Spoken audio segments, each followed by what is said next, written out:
I never thought a simple phone call could completely change my life, but that's exactly what happened. It was a cool autumn afternoon in Newark, and the leaves were falling gently to the ground. I was enjoying the quiet when I noticed my phone screen light up with an unknown number. At first, I thought about ignoring it. I mean, who answers random calls these days? But something deep inside me told me to pick up. When I did, the voice on the other end froze me in my tracks. It had been years, but I knew immediately who it was. "Anna, it's Christina," she said. Her tone was strange, a mix of politeness and something else I couldn't quite figure out. "Christina," I replied, doing my best to keep my voice calm, though my heart was racing. "What's going on?" It had been years since I'd heard from Christina, my estranged sister. She wasn't calling for a friendly chat. Her next words were a bombshell. "Grandma passed away." I couldn't believe it. Our grandmother, the one constant in our family, was gone. But as I listened to Christina, I realized there was more to her call. Her voice carried an air of smugness that made my skin crawl. "I just wanted to let you know," she added, with a tone that sounded almost mocking. "I'm sure you're busy with your modest life." The words hit me like a slap. I could almost picture her smirking as she said it. But I refused to let her see how much it hurt. "Thank you for letting me know," I replied coolly. "I'll make arrangements to come." It wasn't just her words that hurt. It was the flood of memories they brought back. Growing up, Christina was always the golden child. She had our father's favor, his attention, and a natural charm that made life seem so easy for her. I, on the other hand, was the one in her shadow, always trying to prove myself, but never quite measuring up. Our relationship had been strained for years. The final blow came when she betrayed me in the worst possible way. Brian, my ex-fiancé, the man I thought I'd spend my life with, had left me for Christina. She used her charm, her manipulative ways, and stole him right out of my life. It wasn't just a broken engagement.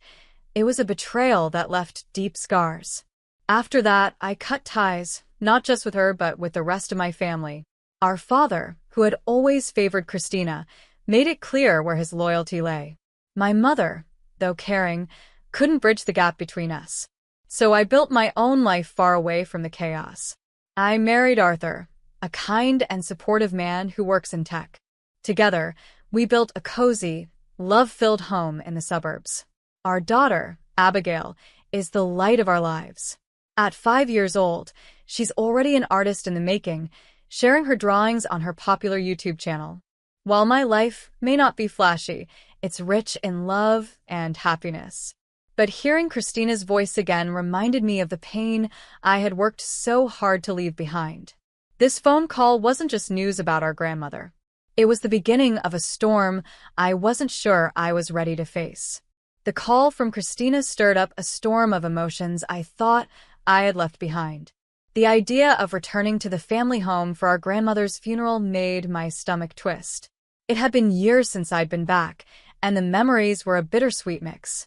Grandma had always been the heart of our family, the one person who believed in me no matter what. Her passing felt like the end of something irreplaceable, and now, with Christina's call, it seemed like I was being pulled back into a world I'd worked hard to escape. Over the next few days, I tried to prepare myself for the trip. Packing my bags wasn't the hardest part. It was the emotional baggage I knew I'd be carrying. Seeing Christina again was something I wasn't looking forward to. Her call hadn't just been to inform me of Grandma's death. I couldn't shake the feeling that there was more to it. With Christina, there always was. The day of the funeral arrived, and soon I found myself standing in front of the old family home. It looked exactly as I remembered it, and yet something felt different. The house seemed to hold whispers of the past, of our childhood laughter, arguments, dreams, and disappointments. Stepping inside, I was hit by a wave of emotions. The air was thick with grief, nostalgia, and unspoken tension. The rooms were filled with familiar faces. Some wore expressions of sorrow. Others had a guarded look, as if they had come not just to mourn but to observe, judge, or scheme. As I moved through the crowd, I saw her, Christina. She stood near a group of people, effortlessly commanding their attention. She hadn't changed. Her charm was still magnetic, and her presence reminded me of the old family dynamics I had tried so hard to escape. I kept my distance at first, unsure of how to approach her, or if I even wanted to. But Christina had other plans. During the ceremony, while people were delivering heartfelt eulogies, she managed to catch me alone. "Anna," she said, smiling in that way she always did, polite but insincere. "It's been a while." I forced a smile. "Yes, it has. How have you been?" "Oh, she said, her voice coated in false sweetness. "Life has been interesting." I could feel the familiar undercurrent in her words, the subtle digs and unspoken rivalry that had never truly disappeared. For a moment, we just stood there, exchanging pleasantries that felt anything but pleasant. It was clear to me then that this wasn't just about saying goodbye to our grandmother. It was about something deeper, about facing the unresolved past.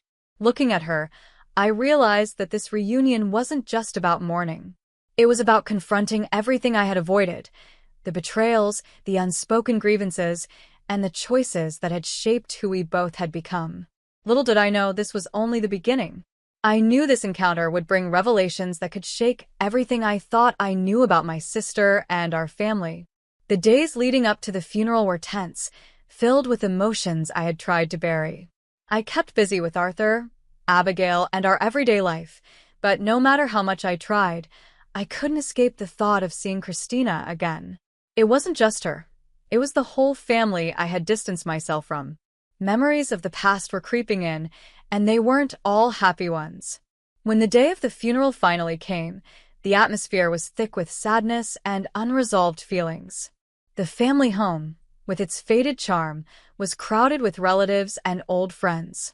The house seemed alive, like it was silently watching over us, holding on to the echoes of our childhood, the laughter, the fights, and the secrets we'd hidden within its walls.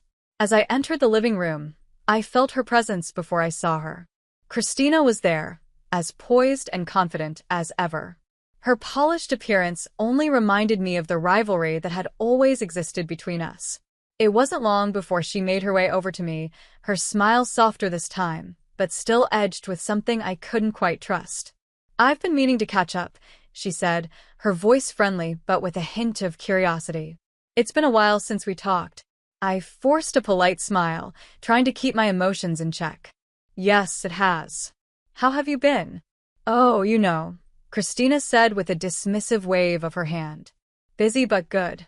I'm sure you've heard from the family how things have been for me." I nodded, though I wasn't entirely sure what she was referring to. The last I had heard, Christina was living a glamorous life in Jacksonville, full of success and luxury. At least, that's how the stories went. But I knew better than to believe everything I heard. With Christina, there was always more beneath the surface.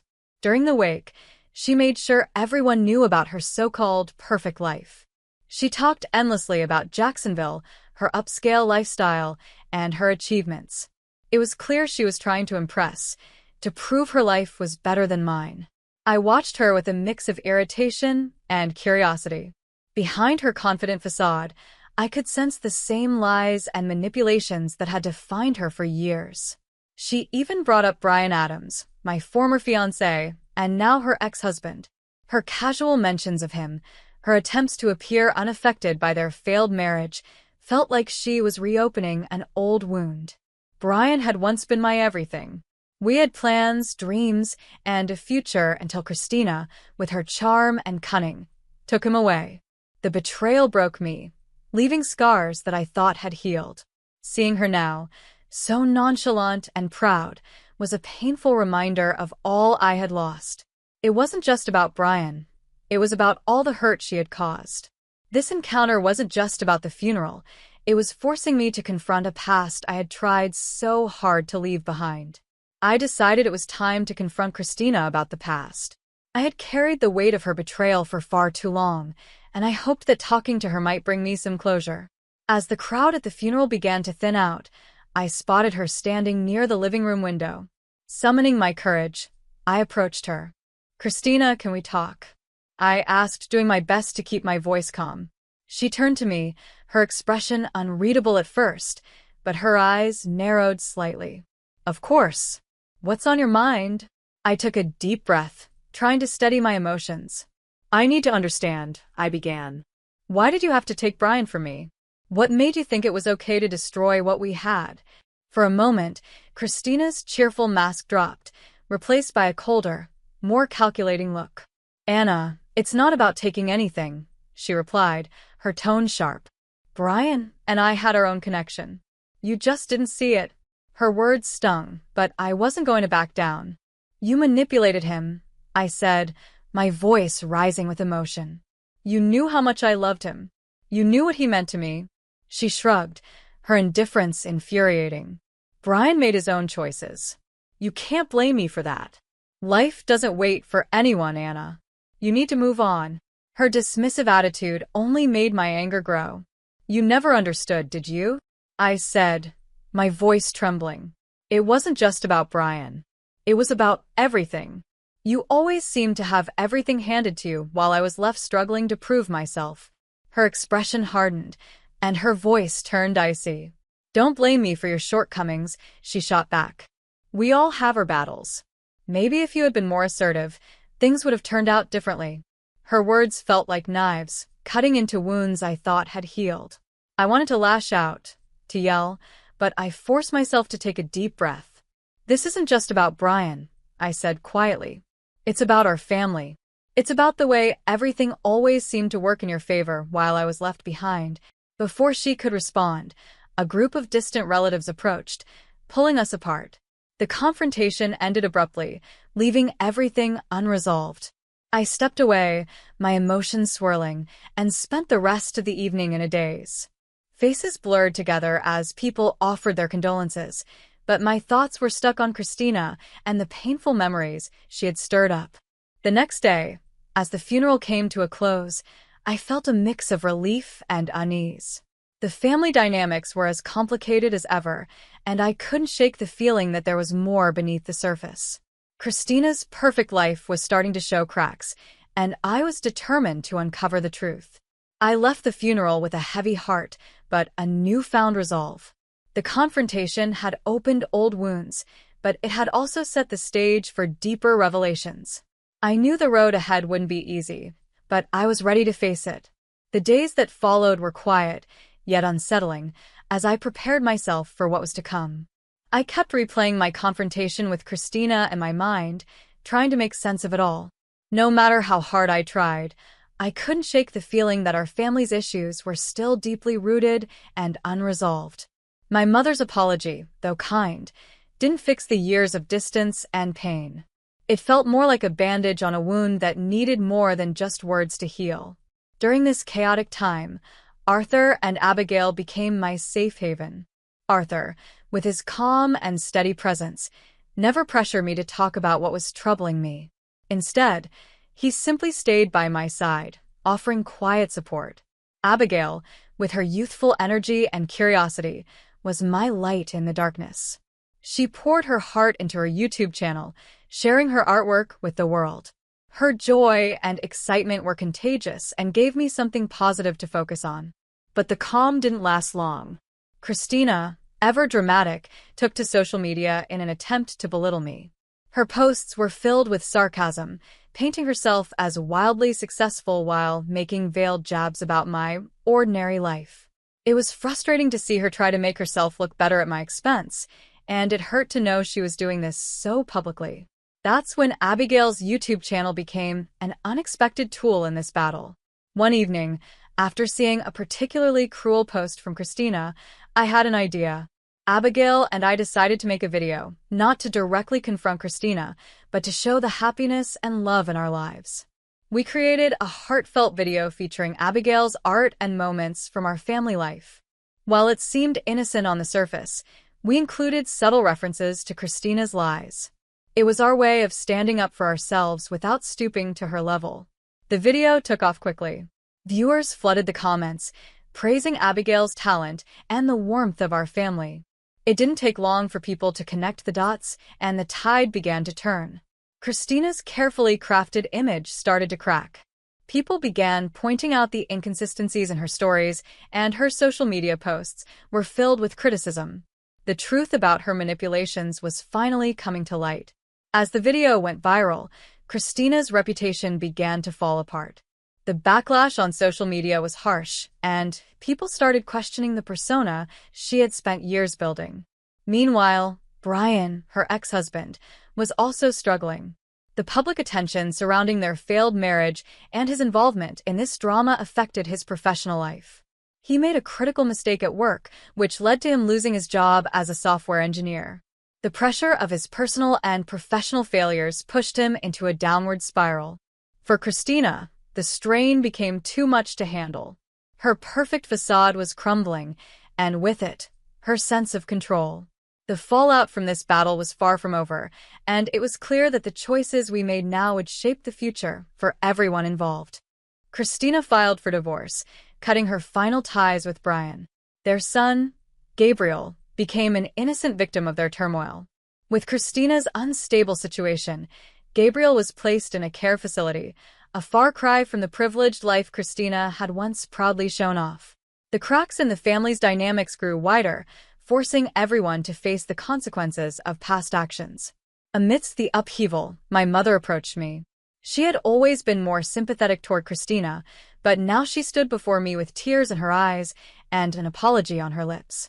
"I'm sorry, Anna," she said, her voice trembling, "for everything. We should have treated you better. I see now how much pain we caused." Her words, though genuine, didn't erase the years of hurt. Still, I appreciated her honesty. It was a step forward, but healing would take time. I decided to keep our relationship polite but distant, focusing instead on what truly mattered, my own family's happiness and peace. With all the drama swirling around us, Arthur and I decided we needed a break. We planned a trip to an amusement park for Abigail, a day to escape the chaos and reconnect as a family. It turned out to be exactly what we needed. Abigail's laughter filled the air as she raced from ride to ride, her joy infectious. Arthur and I held hands, enjoying the simple moments that reminded us why our little family was so strong.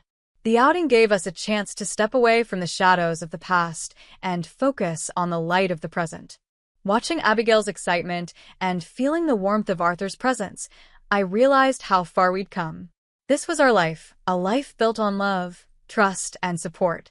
It wasn't perfect, but it was ours, and that was enough. As the weeks passed after our trip, a sense of calm began to settle over us. The chaos that had once shaken my world was fading, and I could feel a new balance taking hold.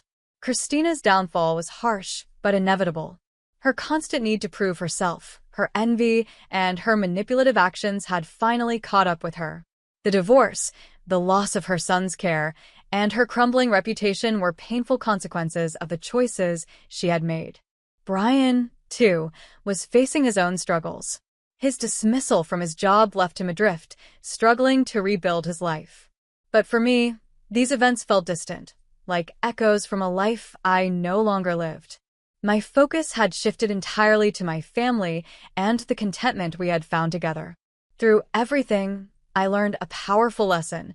The past may shape us, but it doesn't define us. With Christina's influence fading and my family thriving, I felt a renewed sense of hope. Our journey was far from over, but for the first time in a long while, I could look forward to the future with peace in my heart. Arthur and I worked hard to strengthen our relationship, leaning on each other for support. Despite the challenges we had faced, our bond only grew stronger. Our daughter, Abigail, was thriving in her creative pursuits. Her YouTube channel continued to be a source of joy and positivity, not just for her but for all of us. Watching her grow, smile, and share her talent with the world reminded me every day of what truly mattered: family, love, and happiness. One day, I received a letter from my mother. In it, she poured out her feelings of regret, apologizing for how things had turned out and asking for forgiveness. Her words felt sincere, and I appreciated her reaching out. But I also knew that healing the rift between us wouldn't happen overnight. I responded with kindness, acknowledging her apology, while gently letting her know that rebuilding our relationship would take time and effort from both sides. The experiences we had gone through had changed our family forever. My parents' favoritism toward Christina and the fallout from those decisions had taught me valuable lessons about strength, forgiveness, and resilience. I realized that healing wasn't just about time, it was about understanding and choosing to let go of the anger that weighed me down. In those quiet moments of reflection, I found clarity. The pain of the past had brought Arthur, Abigail, and me closer together. Our little family had grown stronger, and our appreciation for each other had deepened. Whether it was sharing a laugh during dinner or enjoying a quiet evening together, the small, simple moments became our foundation for happiness. As summer gave way to the crisp days of fall, I felt inspired to create something meaningful. I began planning a community project that would help families work through conflicts and build healthier relationships. Drawing from my own experiences, I wanted to offer support and guidance to others who might be facing similar struggles. This initiative became my way of turning the pain of the past into something positive. Looking back, I could see how far we had come. The tense moments at Grandma's funeral, the shocking revelations, and even the battles on social media had all been part of a journey that shaped who I was. Christina's story served as a cautionary tale, but it also highlighted my own strength and determination to move forward with love and purpose. As I closed that chapter of my life, I felt a deep sense of peace. The road had been hard, but it had also been eye-opening. The future, once clouded by uncertainty, now felt full of hope and promise. With Arthur by my side, Abigail's laughter lighting up our days, and my community project taking shape, I knew we were building something beautiful. No matter what challenges lay ahead, I was confident in one thing: the strength and unity of our family would see us through anything. The love we shared was our greatest gift, and it would guide us as we embraced the future together.